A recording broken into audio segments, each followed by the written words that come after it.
one day I was sitting at a mosque in Houston, and someone came at the masjid and said, there's someone outside asking about Islam.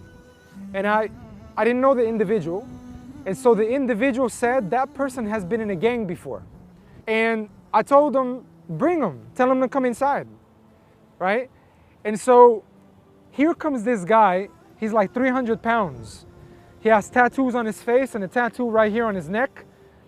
And when I look at him, I recognize the guy. I know who this guy was.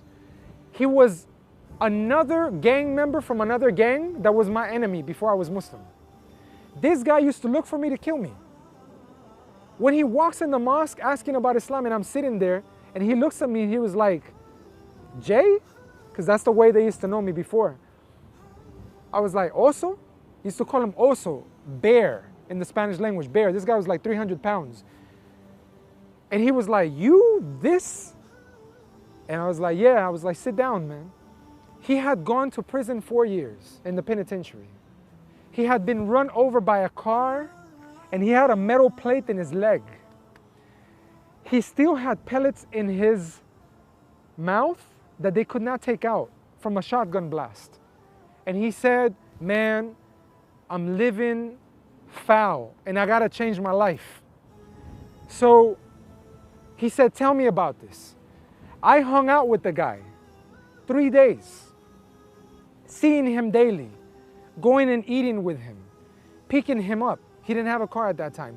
The house he was living in was a house, we call it a crack house here, a house they were selling drugs out of. His family gave up on him. His mother stopped talking to him. Nobody in his corner. And when I was driving, after he had asked questions more and more about Islam, he looked at me, he said, man, I want to be a Muslim. And I said, really? I pulled over in my car and I said, look, man, if you're going to be Muslim, you realize that if you were loyal before to your friends, right, and again, you got to be loyal to Allah. You don't play games. You change what you know you need to change, and you gain strength from Allah. And the way to accept Islam, and I explained the Shahada, is by bearing witness there's only one God and Muhammad is a messenger. Do you agree? He said yes. So I gave him the Shahada in my car. When we came back to our community, I gave a talk and I said, what would you do as a community, our Muslim community, if a guy comes in and he has a tattoo with guns and it's skeleton and he's tattooed and he's been in prison and the people are like, A'udhu Billah, you see?